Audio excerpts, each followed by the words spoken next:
Right, we continue and we go next to Bhutan.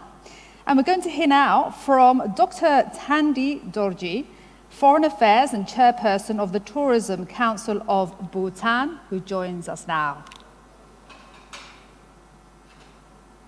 Kuzu Zangpo, on behalf of the Royal Government of Bhutan, it is my pleasure to convey our utmost appreciation to the Global Tourism Forum Institute for organizing the conference, which provides a platform for the travel industry to come together and collectively prepare to address the challenges brought about by the COVID-19 pandemic.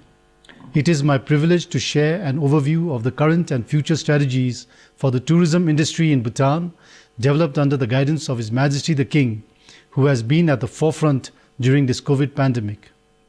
Bhutan started its planned economic development only in 1961 and opened its door to tourism in 1971.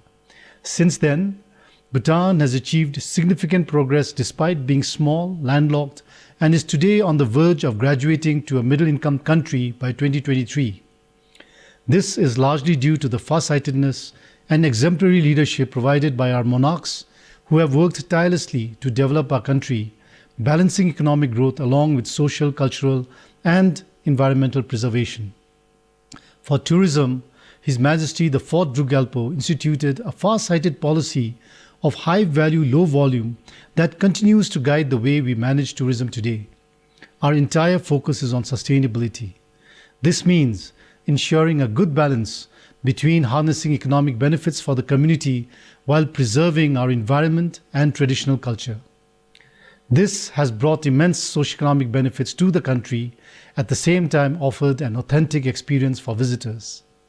Currently, tourism stands second after hydropower in revenue generation for the government, with gross earnings of $346 million and providing employment to more than 50,000 Bhutanese across the country.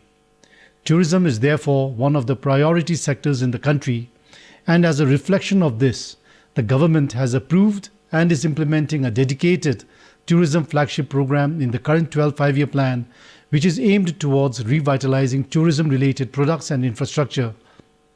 As the global tourism industry struggles with the challenges posed by the global COVID-19 pandemic, there is growing discourse on reviewing and adapting tourism policies with renewed focus on unique experiential travel and on wellness and well-being.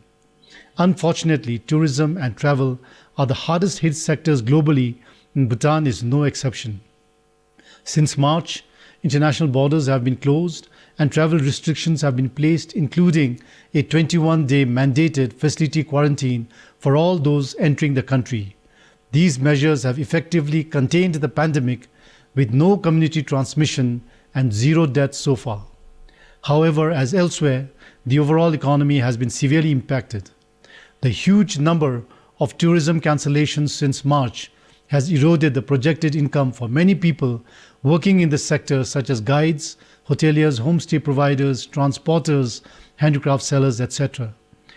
Despite the complete absence of tourists in the country and the disruptions it has brought on the lives and livelihood of those in the sector, a number of remedial measures have been implemented. Under the benevolence of His Majesty the King, a generous allowance on a monthly basis has been provided to all those affected through the Druk Gyalpo's Kidu Relief Fund, and several loan schemes have also been offered. An economic contingency plan has been developed by the government aimed towards providing livelihood and enhancing income for those affected. The COVID-19 pandemic has made one thing clear: the tourism industry must be resilient and sustainable in the face of future health and climate crisis. The current focus of any policy or intention to allow tourism must consider ensuring safety for both visitors and residents and reduce transmission.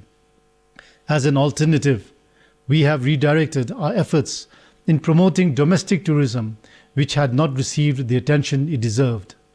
The government has initiated the development of exciting new products such as wellness, adventure, spiritual and revival of ancient trails in order to revitalize tourism and enhance brand Bhutan in the post-COVID-19 pandemic era. We will spare no efforts to invest in promoting tourism and look forward to collaborating and partnering with like-minded agencies at the national, international, governmental and non-governmental level. We look forward to a brighter and better future in the tourism sector and in the world at large. Thank you and Tashidile.